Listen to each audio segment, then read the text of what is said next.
Hey guys, welcome back to the channel. It's Trey, and I want to talk about Shang-Chi and the Legends of the Ten Rings. And saw the teaser trailer, wasn't really all that impressed. I still need to see a little bit more before I make a judgment call. But the real reason why I want to bring up this is because we know that the Mandarin is going to make his official debut in the MCU because we know we got cheated with Iron Man 3.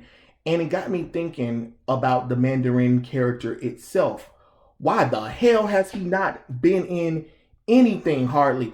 And another thing, let's just real talk. Let's really talk about this because I'm getting real tired of us trying to justify bullcrap from the MCU because this is getting kind of fucking annoying, especially when it comes to Marvel. This character is an arch enemy of Iron Man, and you literally took one of Iron Man's most iconic villains and gave him to a D-lister superhero character for a movie. Why? Why? Because the character is Chinese too? Or Asian? Like, what are we doing? What are we saying? What are we saying? No, seriously, what are we saying that if you're a different race, you can't fight a character of other origin and descent? Because the bullcrap that is coming is that Shang-Chi can only fight Asian villains and Iron Man can only fight white villains. He can't fight any other villain because think about it. You had the opportunity to bring in the Mandarin, right? And you didn't. You didn't. You cheated us out. It was already bad enough because when we first saw the Mandarin, everybody was up in arms because of the fact that your race changed the Mandarin from Asian to white. And then you had the nerve to pull this whole psych. He really wasn't the Mandarin at all. He was just using the Mandarin name. And it gets me thinking, why are we even doing this right now?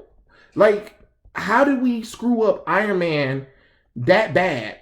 How did we screw up Iron Man that bad that we couldn't literally bring in his villains at all? I don't understand that. Did you guys forget about the Iron Man 90s TV series that happened on Fox Kids? It was there. The Mandarin was a big character in that movie, and yet you saved the Mandarin for what? For a lesser known hero when you had the opportunity to bring him in for Iron Man 3? Like, it just doesn't make any logical sense. And we've been doing this with this character for a long time. It's been a long time. It's like what, ever since we got the Iron Man movies, they've been more and more pushing the Mandarin away from Iron Man. I haven't read an Iron Man comic book, a recent Iron Man comic books where any of his iconic villains that he had from the 90s showed up. And I'm talking about the 90s TV series and stuff like that, because that's how I got into Iron Man, through the Iron Man TV series, because I didn't really know nothing much about Iron Man. But to see this character get demoted to a B-lister movie, like what are we saying? You know what I'm saying? Like, that's just like putting a Joker in Ambush Bug movie. You know, we're going to do the Ambush Bug movie. We've done Batman movies, but we just don't want to put the Joker in there at all. And then we decided, let's save Batman's most iconic villain for Ambush Bug, because why not? You know what I'm saying? That is exactly what that feels like and stuff like that. And I'm glad that Mandarin is getting some attention now, but it's like, why you didn't do that with Iron Man? Because think about it, you have magic versus science. Tony Stark really isn't that much of a magic kind of person. He sees magic in front of him, and he still like be like, yeah, but it can be explained with technology and science. And to cheat that away from us for what? It's been what Iron Man 2, what Iron Man 3 came out in what, 2015, I believe. No, whoop, whoop, nope. No, 2013. 2013 is 2021. It is 2021 right now. Like, dang. Dang. I'm just kind of like thinking about it like, man, what are we doing with these characters? For real. Like, what are we doing? Like, that's what, 8 years. 8 years. until we finally see the real Mandarin. Because why not? Why not? Why couldn't we have Robert Downey Jr. face off against one of Iron Man's most iconic villains? You know, and in matter of fact, Iron Man 2 should have set up the what was that darn thing called? The A Force, I believe. Yeah, I think it was the A Force. The A Force team that Tony Force Work is what it was called. Force Work is what it was called. And he had like team of characters that you could have brought in from Iron Man 2, and then they could have been transitioned into Iron Man 3 or something like that. I'm just saying Iron Man 2 and 3 needed Jesus. And I really, now that I'm really thinking about it, the reason why is because we literally weren't giving Iron Man his dues when it came to his characters or anything.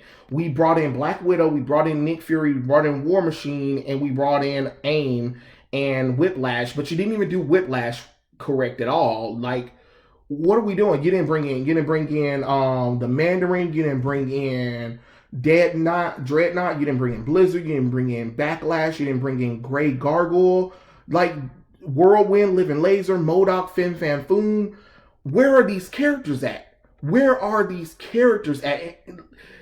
Like, the Mandarin should have been a setup in the first Iron Man movie, and it should have proceeded all the way until Iron Man 3, and maybe even then Age of Ultron. You should have did something more. It makes absolutely no sense that you degraded this villain for no reason. And you know, I understand there were certain things you didn't want to do or whatever and stuff like that, but making a joke out of the Mandarin in Iron Man 3 was not the right business. And now you're bringing the character 8 years later. 8 years later, too late, to be honest, because what is that going to do? What are you going to do? You're going to make a Marvel comic about Shang-Chi, which, by the way, nobody cares about the character hardly. And then you're going to make a movie. You're going to make the movie, and then you're going to do a Shang-Chi comic book. And then all of a sudden, the Mandarin is now his arch enemies. And then we're going to get people that's going to have scan accounts that be like, oh, the Mandarin is so amazing. He's the best villain that Shang-Chi ever had and stuff like that. And then when you ask characters who Shang-Chi's arch foe is, the Mandarin. And then you got people that read comic books and be like, well, Mandarin is actually Iron Man's arch enemy. No, you don't know what you're talking about. Shut up. You just reading comic books or whatever. You mean the comic books that are being adapted into movies? Those books, you stupid idiot? Like, what's happening here? What is literally happening? And I know I'm just kind of ranting about it, but it just kind of bothers me because we had the Iron Man TV show and you have Iron Man. Iron Man 2 should have been really laying down the foundations of the Mandarin. He should have been a more present character. You did it with Loki, but you mean to tell me you couldn't have did that with the Mandarin? Really, out of all the other villains, you really couldn't have had Mandarin coming throughout the MCU, but you have Loki, dumbass, and now we got Loki TV show, but we don't have Mandarin, and you put him in a damn D-lister movie. You literally downgraded an iconic villain and put him in literally a D-list movie. Why?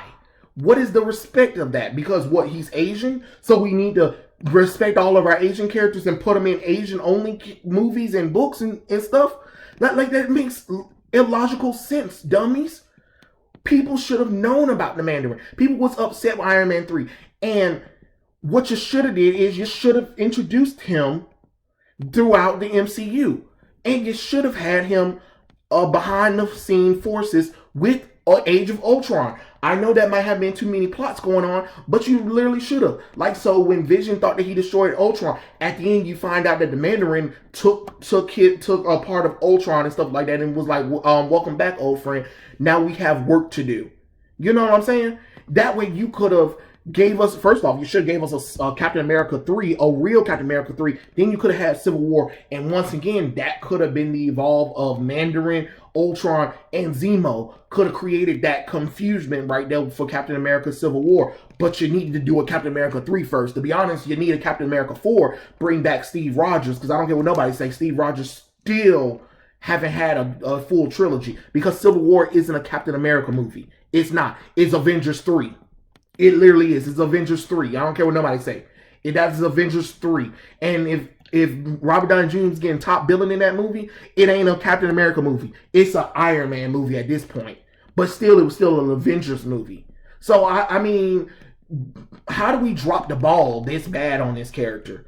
I don't know. I'm sorry. I know I'm ranting or whatever, but I'm just kind of like frustrated that we're finally getting this character, which we should have been got in the first place. That's the thing that's killing me. We should have been got this character. You know, I'm so sick of everybody always talking about, oh, there's not enough diversity in characters or whatever. And then when you have an opportunity to bring in real diverse characters, you skip them. You skipped them. You skipped Mandarin for a white guy, and then it became a damn joke. Then you did the same thing with Captain Marvel with Monica Rambeau. Not only did you gender bend the original Marvel and made her a damn old ass woman for no goddamn reason, then you took away the first female Captain Marvel, which was Monica Rambeau.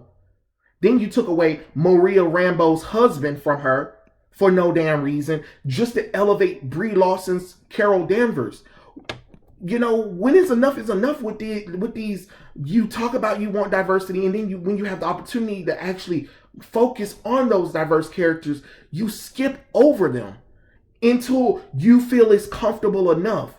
Oh, now it's okay to bring in Monica Rambeau. Oh, now it's okay to bring in Mandarin because they're not problematic anymore. You know, I just don't get that right now. What are we doing? What are we doing here? I know it's supposed to be an exciting time for the Shang-Chi trailer, and I'm not saying that I'm not going to watch it. For me I have indifference towards it because it looks like a high end movie version of Iron Fist on Netflix, and I don't care what none of you guys say. All of the Marvel TV stuff is canon. You can say what I don't give a damn what Kevin Feige said. All of the stuff is canon. You can get mad all the hell you want to. You just don't want to admit when some of the shit is a failure and want to be like, oh, it's not canon. Same bullcrap with the Dragon Ball fandom. You always want to say, oh, what's not canon, what is canon. No. When Marvel and Disney and them, and since Disney owns ABC and then their whole entire agenda, when they first did the MCU was they're also going to do TV shows that tie into the MCU. So they did Iron Fist. Iron Fist was a hot trash, and they didn't even give him a damn suit hardly. And it looked lazy when they did give him one. And to be honest, I'm looking at the Shang-Chi suit, and it looks lazy as hell too. Really, you really couldn't give him the Bruce Lee Pow Wow dragon costume that he had. Like, you know, give me something. That looks so generic. You know, but that's just my opinion. I'm just saying, I'm just a little annoyed that it took 8 years for us to finally get the Mandarin, when the Mandarin should have been introduced or set up in Iron Man, and he should have been a proactive person throughout the MCU. But that's just my opinion. Tell me what you guys think in the comment section below, and I'll catch you guys later. Peace out.